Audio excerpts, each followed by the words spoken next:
Hi, it is August the 22nd, 2022. So, I just thought I'd check in and say hello. See, maybe kind of just reflect on the state of things and give you guys a few little updates. I don't talk much about any of the political or the philosophical stuff much these days because I feel like I've put that information out there. Not a lot has changed as far as the core of all that stuff. So the information's out there. The reason I put the information out there was because I don't want to have the same conversation with every individual on this planet when I can just put it in that format and then it's there. So I'm not going to waste my time repeating the same shit.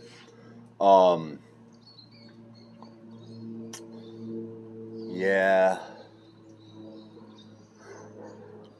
Things have gotten pretty shitty, man.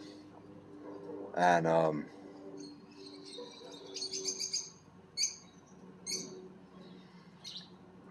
this last 4 years sure went by pretty quick, man. About 4 years ago, my life changed pretty dramatically. So when I look back on my life, it's really like there's the time before then and then there's the time since then. Because that was really when everything changed.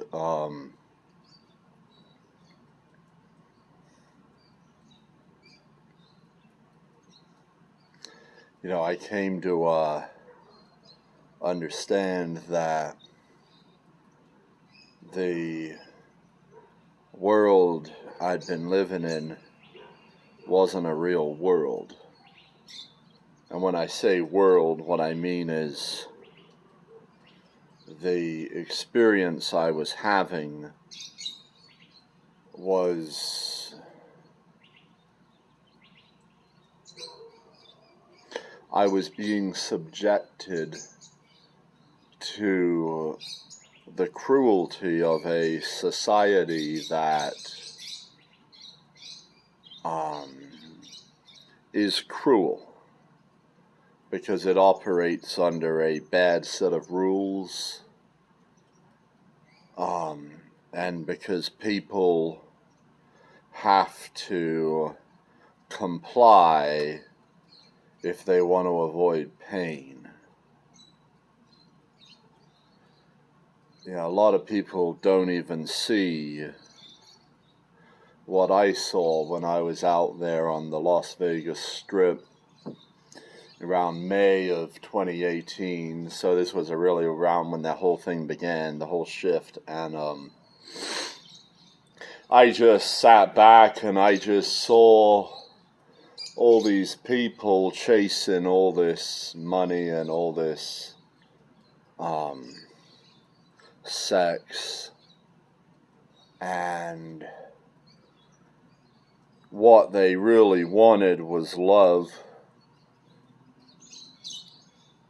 and they didn't realize that love is available wherever people exist. So I was in Las Vegas again this weekend. I was at Boulder Station where I've stayed before, and for the first time in a long time I actually enjoyed myself playing poker. I mean, I legitimately had a good time. Not just, if I'm up money or whatever. I lost money. I lost actually a lot of money considering the small stakes that are played there. But I just had a good time because, one night I was playing, there was this chick sitting next to me. She was just like a real friendly, nice person. And she was losing tons of money, and so was I, but we were both just enjoying ourselves and just not taking it too seriously and being friendly, and I just felt a real connection with this person, um, given the brief time that we were together. Um, yeah, her name was Kiki. I guess she's a dealer over at Aria. She was off. She's a graveyard shift. She was all. It was her off day, so she was playing, and yeah, that was cool. You know, it'd be nice to have gotten to know her a little better, but well, I left the table to go play a horse tournament that I had been planning to play. I went into town, kind of thinking I was going to play it, and looking back, I wish I hadn't played it. I think I would have had more fun sitting there and just hanging out longer, but I did decide to go play it and bust it out. That wasn't great. You know, it wasn't like the whole trip was great. You know, it had its ups and downs. You know, I played a little bit at Bellagio, and I got to be honest, I really hate playing over there. Like, I really find the people over there, like, very unpleasant. And I'm talking about the players. I think the staff are great. I like the staff. I think they have great staff.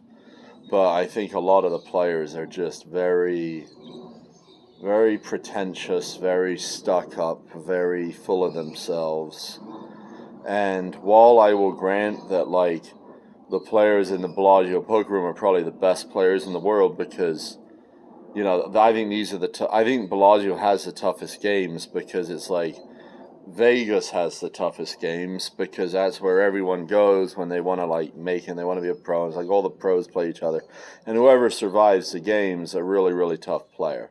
And, like, I don't take anything away from that. Like, I understand, like, these guys legitimately are tough players, but at the same time, I feel like there's a way to conduct yourself, there's a way to treat other human beings. And it's not even about, well, you want them to come back to your game. Maybe you like grinding in the toughest games, and you like being able to say you're beating these games, and maybe you like all that, but it makes it a very unpleasant experience for a guy like me, or anyone else really who's not a regular in the room, to show up there and sit with these guys. And, you know, ultimately, of course, I'd like to be able to take their money, but like I said, these are really tough games, and I don't know how much money I could take out of those games. I know I lost my ass on Friday night playing in the game there, so probably won't be back there for a while. I hate that they charge you for parking. That's absurd to me. If I'm gambling in your casino, that I should be paying for parking. The Win, I was impressed. They did not charge for parking. I thought their tournament was good. I'd like to play more in their room. I didn't get a chance to play this trip, but maybe some other time. Yeah, the game at Boulder Station. So the Kiki game was cool. Then the next night, I got in a Hold'em game there. They just had 3-6 limit Hold'em, which I was playing. And I like limit Hold'em. It's probably my favorite game. And I had a really good time, because, again, the players aren't taking it. These players, most of them, weren't taking it as seriously. You know, people were joking around, having fun. And I don't need a whole table full of guys who are like that. I just need a few guys who, like, get me, who kind of I can see on a level with, and we can kind of have some laughs, have some fun. And maybe not everyone at the table's into it, but that was what I experienced that night. And I actually legitimately, like, this was probably the most fun game, like, I've ever played in, man. And we were just chilling. It wasn't even like, no one told any great jokes. Like, there wasn't even any, like, it was just like a very chill game. And I felt like there were some really, like, interesting, like, personalities at the table that created kind of like a lot of interesting, fun dynamics. And for me, that's that's what's interesting. That's what's fun. That's what makes a game. And you know, we'll see. I've got a lot of things on my plate. I got a lot of things I'm trying to do someday that I want to do, but I just got such a full schedule that a lot of stuff's just been pushed on the back burner. And my second edition I was hoping to work on this weekend. Then I decided to kind of make that last minute decision to go out there. I was under the weather. I got some kind of food thing last Thursday, but it did pass pretty quick, and so I made it up there. So I didn't get a chance to work on my book, but hopefully soon. I'm not that worried about it. I'm kind of right now. Life's a struggle, right? And it's a struggle for most people, because it's really hard to survive. The economic opportunities are limited, and a lot of people got a lot on their plate, So I'm not too hard on myself. If there's stuff that just goes undone, gets undone for now. Because I'm on a path, and I think my highest priority is to be true to my own conscience. So to feel like I'm taking action that is good, that is just, that I'm comfortable with. And I have that today. I forgive myself. If I don't get this, I don't get that done, I don't do this right, I say this wrong, I do that. I forgive myself for those shortcomings, those mistakes, those errors, whatever we want to call them. I also trust God in that whatever mistakes, whatever errors, they've happened because they've needed to happen, because lessons have had to be learned. Some of those lessons have needed to be learned by me and some by others.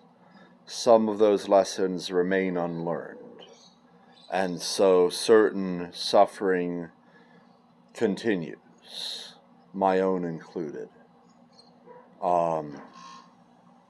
It's okay, because what we are working on here is something really big. What we are working on here is heaven on earth, is a world that for countless generations potentially can know joy, peace, and fun, which are amazing and good things that are worth sacrificing for, that are worth suffering for. So I continue to walk the path that's in front of me and make my best judgment as to the best action I can take. And sometimes the best action isn't the most selfless action. I could choose to kill myself in service to others, but I would neglect myself. And to me that is unjust, because to me I deserve good things too. I deserve joy, I deserve peace, and I deserve to feel okay. And so I do the things that I need to do to help myself feel okay, so I can continue walking forward and doing what I can to help this world and help the others around me without suffering excessively.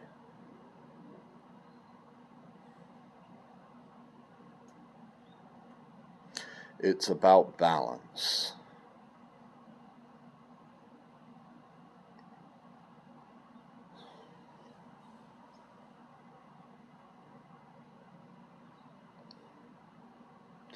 You know, what would I have done, man? Even if, first of all, I don't even know if this girl was single. I mean, she said something about a baby daddy, but she didn't necessarily say that they were, like, together, so it wasn't totally clear. But, you know, I live in Phoenix, so it's not, like, super convenient to, have a Vegas girlfriend.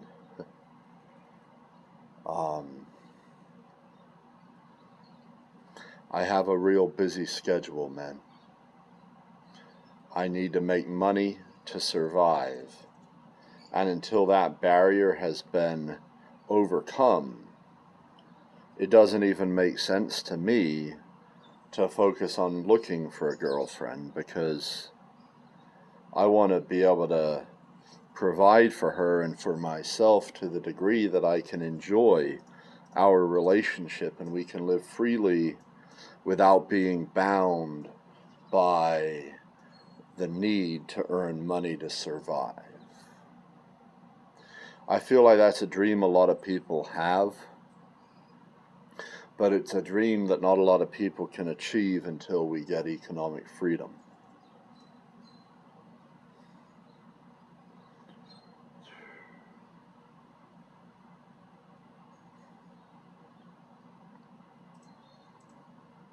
I talk about economics at the table sometimes. Once in a while, these ideas come up, man. At the Bellagio on Thursday night, so I pretty much broke even on Thursday night. I went there, and I actually did have a conversation. I actually gave a book away to a guy who seemed interested in my ideas, and we had a good conversation about economics and where things are going, and it was a loud and open conversation, so anyone who felt like they wanted to participate that was in the vicinity had an opportunity to do so. And I liked that, because I feel like in a poker room like that, you got a lot of different people who probably have different ideas, and one or two other people did speak up and say a thing or two, and to me that's healthy and that's productive, and that's one reason that I go and play poker, is because I do think it's important to maintain some connection with this society, with this world, and so that those kind of conversations can happen, because ultimately we've got millions and millions of people living in this world, and how many of them are truly prepared for this economic collapse? People are going to be in really desperate straits, and people are going to need to understand economics and the path forward. So whatever I can do to help spread that message now, and hopefully put more people on the path towards preparing for what is to come, the better. So that's me, man. I went back to work today. Felt like I had a pretty good, productive day at the office. Got another few days of work this week. I got my kids tonight and tomorrow. I got them this weekend. So the market's had a bit of a stumble today. We'll see how that plays out the rest of the week. The collapse is going to happen when the collapse happens, man. And hopefully when it happens, you got a plan. So with that, you guys have, I had one other thought just now. There's a plane going overhead, so bear with me. My poems, I want to recite more of them, and because as I've matured, I've matured emotionally, I think I can give you probably a little different spin on so the way you say the words has a lot of meaning, and it'd be interesting to see what those words mean to me today and how that came out. So maybe that's something I'll do this weekend when I got the kids. It's a lot of time usually at the home, so I can work on that. Yeah, it looks like I'm probably stuck here for the foreseeable future. It's not an ideal situation, but it financially is the best one right now. And that's, like I said, what my focus is right now, because I do want to set myself up to someday be able to retire and someday be able to move on from working. And the more I'm able to save, the better I'm able to do now, the closer I'll get to those objectives. So I think that's about all.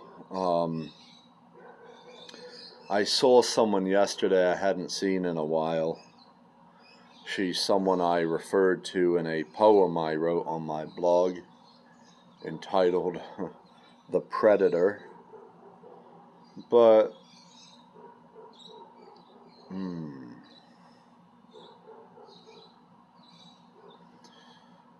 she still hasn't managed to catch me, so maybe she's not interested, I do feel like there are people who are attracted to me. I just feel like they're not necessarily interested in being with me, even though they do have that attraction.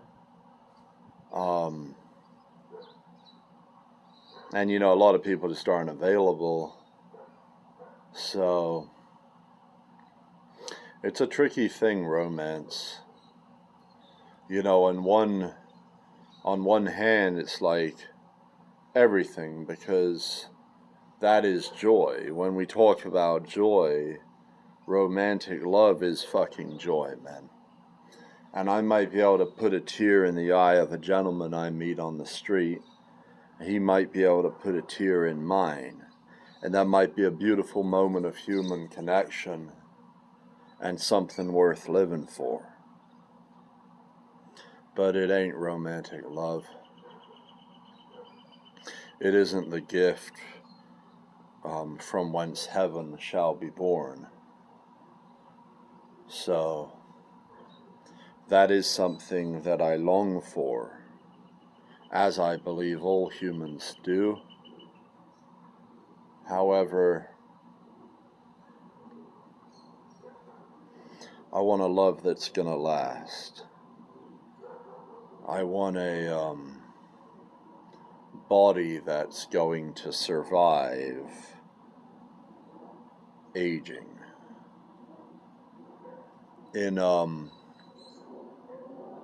I think it was January 2nd, 2020. If you do a search on my blog and you look for cigarette, I have a brief blog and it's got my poem about the drugs, the OCD, the BPD. I do a brief blog, and I say, I basically lay out a hypothesis that sickness is a function of keeping our feelings inside, not expressing our authentic truth. Since I decided 4 years ago to express my authentic truth, people have told me that I look younger than I am. I'm 40 years old, and people tell me that I look like I'm in my 30s. Someone even guessed that I was in my 20s. I think it was Kiki, who, by the way, also looked fucking amazing, and I think she said she was in her 40s, which seems impossible to me. So maybe she's also someone who has had an opportunity to do that. I really feel like I'm onto something with this. And so if you're not feeling well, I recommend getting honest. Now, one needs to use discretion when being honest, because there are people in this world who will use that to hurt you, as I have discovered. But,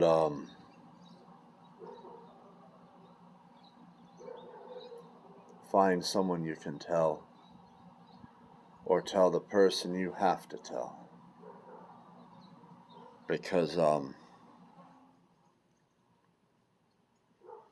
if you aren't honest, then even if people do love you, they're not going to know what you want. So they'll be unable to make you happy, even if they want to. Maybe no one wants to. That seems to be what I've experienced. But even if they don't want to, it seems like the expression itself has had a positive impact on my physical health. And there are other things I can do to promote my well-being, but I wanted to mention that because I feel like a lot of people have been keeping a lot of things inside. You know, it's difficult to be honest in this world when people will treat us with cruelty for doing so. And I understand that. And I'm okay with it, man. I'm okay that I was the fucking guy to blaze the fucking trail, man. I'm happy that I was, man. Because my fucking work is done, man. I've put it behind me, man. You know, the work sucks, man. The crying fucking sucks, man. The pain fucking sucks, man. The loneliness fucking sucks, man. But the healing, man, the healing's good shit, man. You know, it softens you, man. One of the gentlemen at Boulder Station had bad eyesight, and I had a moment where I realized it gave this old gentleman a bit of a hustle, man. Because I couldn't quite tell whether he could read the board. So he might not have thought he was bluffing, but he might have been accidentally bluffing. And that was cool, man.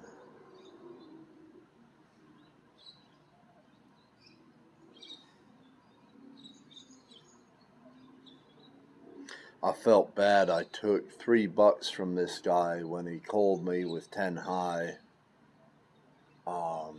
Probably couldn't read his hand. But I wasn't gonna show him disrespect by trying to give him that $3 back.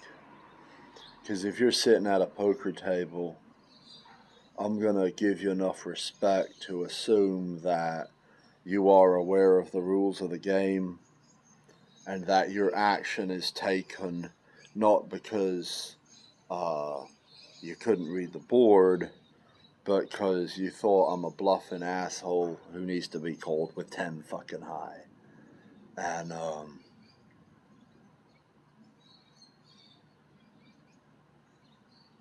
I could see that $3 meaning a lot to some people.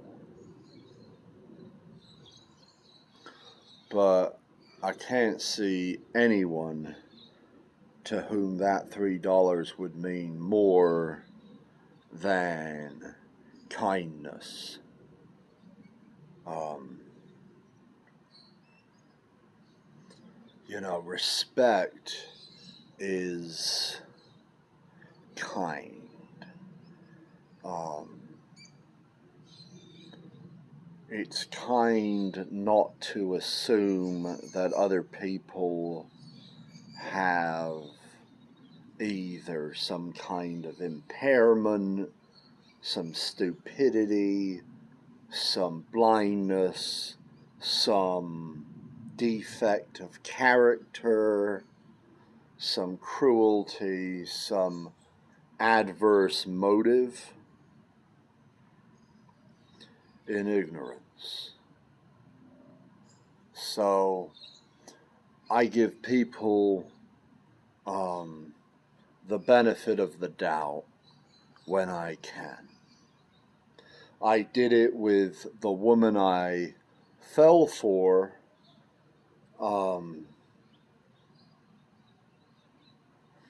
I just wanted to point out the absurd notion that if you had no feelings for me, then there would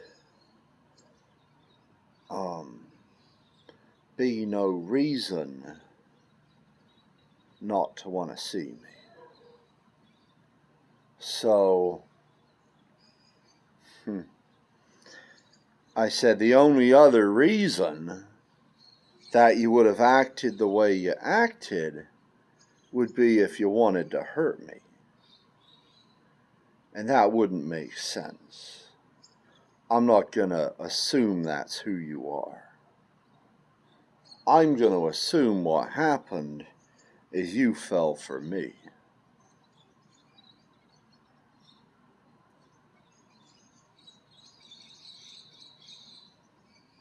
You liked it.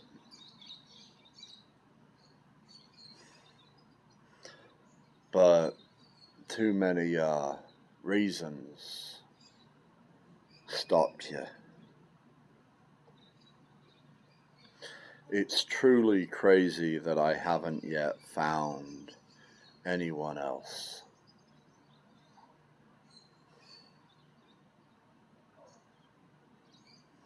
It seems like there's been so many people where it's been so possible, yet just hasn't happened. So, maybe tomorrow's the day, man. You know, the predator used to be a predator but stopped acting that way. And now I want to be a predator, but she seems so fucking elusive. It's like I can't catch her.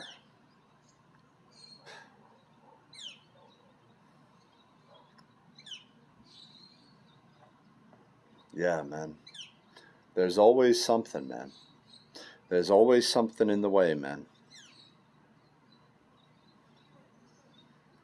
But maybe it's by choice, man. Maybe people just choose to put shit in the way because in their soul, in their heart, they feel as though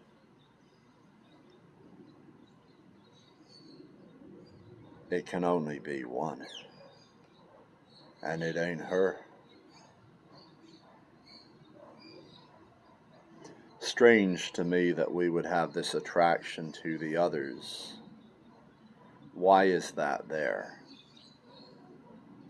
What is that about? This question for me is unknowable until I've experienced one. We're so disconnected from each other.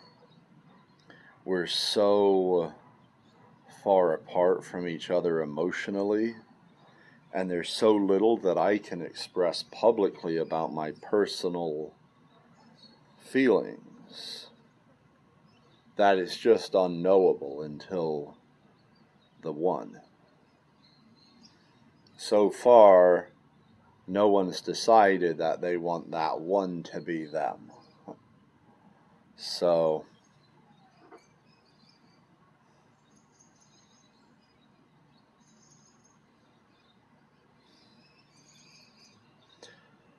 uh, it's cool, man. You know, I just take it a day at a time. I got my routine. I got my job. I got my kids. I got my gambling. And life is livable, man. It's bearable. It's something I can get through. So, thank you for bearing with me through this long video. Glad I was able to update you guys, and